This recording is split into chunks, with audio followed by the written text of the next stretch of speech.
కృష్ణం వందే జగద్గురుం. జై శ్రీకృష్ణ. ఈ వీడియో చూసే ముందు ఒక లైక్ కొట్టి జై శ్రీరామ్ కమెంట్ చేయండి. అందరికీ నమస్కారం. పిల్లల పెళ్లి చేసే ముందు మీకు ఈ 4 విషయాలు తెలిసి ఉండాలి. పిల్లల పెళ్లి చెయ్యాలనుకున్నప్పుడు పెళ్లి తర్వాత వారికి ఎలాంటి సమస్యలు రాకుండా ఉండడానికి ముందే మన చేతిలో ఉన్న 4 ముఖ్యమైన విషయాలలో జాగ్రత్త వహించాలి. మొట్టమొదటి జాగ్రత్త: మేనరికపు వివాహాలను చేయకపోవడమే మంచిది. మేము కూడా ఒక 10 సంవత్సరాల క్రితం ఈ విషయాన్ని అంగీకరించలేదు. ఎందుకంటే మేనరికపుకు వివాహాలు చేసుకున్న ఎంతోమందికి పిల్లలు బాగానే ఉన్నారు కదా, అసలు మిగతా జంతువులకు వర్తించని మేనరిక మనుషులకు ఎలా వర్తిస్తుందని అనుకునేవాళ్లం. ఇలా చేసుకున్న వారి పిల్లలు చాలామంది బాగానే ఉన్నారు. కాని కొంతమందికి పుట్టిన పిల్లలు అంగవైకల్యంతో పుట్టారు.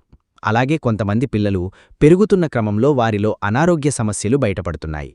మేనరికపు వివాహం కాకపోయినా కొంతమంది పిల్లలు లోపాలతో పుట్టే అవకాశం ఉంది. కాని మేనరికపు వివాహాలలో ఇలాంటి అవకాశం కొంచెం ఎక్కువగా ఉంది.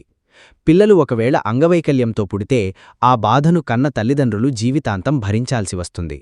మా అభిప్రాయం ప్రకారం ఒకదానితో సమస్య వచ్చే అవకాశం ఉందని తెలిసినప్పుడు ఎందుకు రిస్క్ తీసుకోవాలి? రెండవ జాగ్రత్త ఏమిటంటే 25 సంవత్సరాల వరకు పిల్లలకు పెళ్లి చెయ్యకపోవడమే మంచిది. ఎందుకంటే వారి స్టడీస్ కంప్లీట్ చేసి తర్వాత వారు ఆర్థికంగా ఎవరిమీద ఆధారపడకుండా ఉండడానికి ప్రస్తుతం కావలసిన కనీస వయసు ఇది. చిన్నతనంలోనే మీరు వారి పెళ్లి చెయ్యకూడదు. వారు చేసుకుంటామన్నా చెయ్యకూడదు. పెళ్లి తర్వాత వారు చదువుకోవాలనుకున్నా లేదా ఏదైనా సాధించాలనుకున్నా చాలా కష్టమవుతుంది. చిన్నతనంలోనే మీరు వారి పెళ్లి చేస్తే ఆ బాధను వారు చనిపోయేదాకా మర్చిపోలేరు. ఇంకా కావలసి వస్తే 1-2 సంవత్సరాలు ఎక్కువైనా ప్రస్తుతం ఏమీ ఇబ్బంది లేదు. మొదట వారు ఎవ్వరిమీద ఆధారపడకుండా బ్రతికే శక్తి ఉండాలి. ఈ విషయంలో తల్లిదండ్రులు 1-2 సార్లు ఆలోచించి మీ పిల్లల అభిప్రాయాన్ని కనుక్కుని నిర్ణయం తీసుకోండి. ఇక మూడవ జాగ్రత్త ఏమిటంటే పిల్లల ప్రేమ వివాహాల విషయాలు వారు ఎవరినైనా ఇష్టపడి పెళ్లి చేసుకుంటా అని చెబితే మీరు కూడా ఒక్కసారి ఆలోచించండి. ఒకవేళ మీకు ఆ సంబంధం ఇష్టం లేదా ఆ మనిషి నచ్చినట్లయితే మీ పిల్లలకు ఆ పెళ్లి వల్ల కలిగే కష్టనష్టాలు మరియు భవిష్యత్తులో వచ్చే ఇబ్బందుల గురించి క్లియర్గా ప్రాక్టికల్గా తెలియజెప్పే ప్రయత్నం చేయండి. అయినా కూడా వారు వినకపోతే కొంత టైం ఇవ్వండి. చివరికి మీరు ఏం చెప్పినా వారు విననట్లయితే అనవసరంగా వారి జీవితాలలో మీరు విలన్లుగా మారకండి. వారి నిర్ణయానికి వారే బాధ్యత వహించాలని గుర్తుచేయండి. ఒకవేళ మీరు బలవంతంగా వారి పెళ్లి మీకు నచ్చిన వారితో చేస్తే ఎలాంటి చిన్న ఇబ్బందినైనా వారు ఓర్చుకోలేరు. అలాగే ఏం జరిగినా జీవితాంతం మిమ్మల్ని బ్లేమ్ చేసే అవకాశముంది. ఇక 4వ జాగ్రత్త ఏమిటంటే సంబంధాల విషయాలలో మనకు ఆ కుటుంబం ముందుగానే తెలిసి ఉంటే వారి గురించి మనకు కొంత అవగాహన ఉంటుంది. కానీ ఆ కుటుంబం మనకు కొత్తవారైతే తొందరపడకుండా అన్ని విషయాలు తెలుసుకుని నిర్ణయం తీసుకోవాలి. ఆ కుటుంబ ఆచార వ్యవహారాలు, సమాజంలో కలిసి ఉండే విధానం, ఆర్థిక పరిస్థితి, అనారోగ్య సమస్యలు, అబ్బాయికి అమ్మాయికి అసలు పెళ్లి అంటే ఇష్టముందా లేదా, ఇలాంటి విషయాలు తెలుసుకున్నాకే సంబంధాన్ని ఓకే చెయ్యాలి. ఎందుకంటే కొందరు చాలా బాగా నటిస్తారు, అబద్ధాలు కూడా చెబుతారు. అలానే ఎంతోమంది చాలా మంచివారు కూడా ఉన్నారు. ఇవన్నీ వింటుంటే అలాగే ప్రస్తుత సమాజంలో జరిగే వాటిని చూస్తుంటే పెళ్లికాని పిల్లలకు పెళ్లి అంటేనే భయం వేస్తోంది. కానీ ఇంకా మన సమాజంలో హస్బెండ్ మెటీరియల్ మరియు వైఫ్ మెటీరియల్ లాంటి మంచి అబ్బాయిలు మరియు అమ్మాయిలు కూడా ఇంకా ఉన్నారు. కానీ అందరూ అలా లేరు. అలాగే తల్లిదండ్రులు చేసే ఈ 3 పనులే పిల్లలు చెడిపోవడానికి కారణమవుతున్నాయి. తల్లిదండ్రులు ఉద్దేశపూర్వకంగా చెయ్యకపోయినా వారికే తెలియకుండా చేసే 3 పనుల వలన పిల్లలు చెడిపోయే అవకాశముంది. మొదటిది పిల్లలను అతి గారాభం చేయడం. వారు ఏమి అడిగినా కొనివ్వడం, వారు ఏమి చేసినా ఏమీ అనకపోవడం లాంటివి వారికి అలవాటు చేస్తే స్లోగా వారు చాలా మొండిగా మారే అవకాశముంది. అలా అని పిల్లలను తిట్టడం, కొట్టడం మాత్రం చేయకండి. చిన్నప్పట్నుండే మంచి ప్రవర్తన ఉండేలా తయారు చెయ్యాలి. పేద మరియు మధ్యతరగతి ప్రజలకు పిల్లలు అనేది మంచి ఆస్తిలాంటివారు. వారిని మీరు మంచిగా పెంచి జీవితంలో సెటిల్ చేస్తే వారి భవిష్యత్తు బాగుంటుంది మరియు మీ పరిస్థితులు కూడా మారుతాయి. మీకు 2 పిల్లలు ఉన్నప్పుడు ఇద్దరినీ సమానంగా చూడాలి. మీరు ఏమాత్రం తేడా చూపించినా వారికి అర్థమవుతుంది. కొందరు నేను చిన్నప్పుడు చాలా కష్టాలు పడ్డాను అని ఇప్పుడు నా పిల్లలు ఏమి అడిగినా నేను ఇస్తానని పిల్లల్ని చెడగొట్టవద్దు. మీరు పిల్లలకు ఇవ్వాలనుకుంటే మంచి చదువు, ఆరోగ్యకరమైన ఆహారం, వారు మీకంటే ఉన్నత స్థాయిలో స్థిరపడడానికి కావలసినవి సమకూర్చండి. పిల్లలను గారాభం చేయకుండా ప్రేమతో మంచి క్రమశిక్షణతో పెంచండి. వారు విననప్పుడు మనం ప్రదర్శించే కోపం కేవలం పాము గుసకొట్టినట్టుగానే ఉండాలి.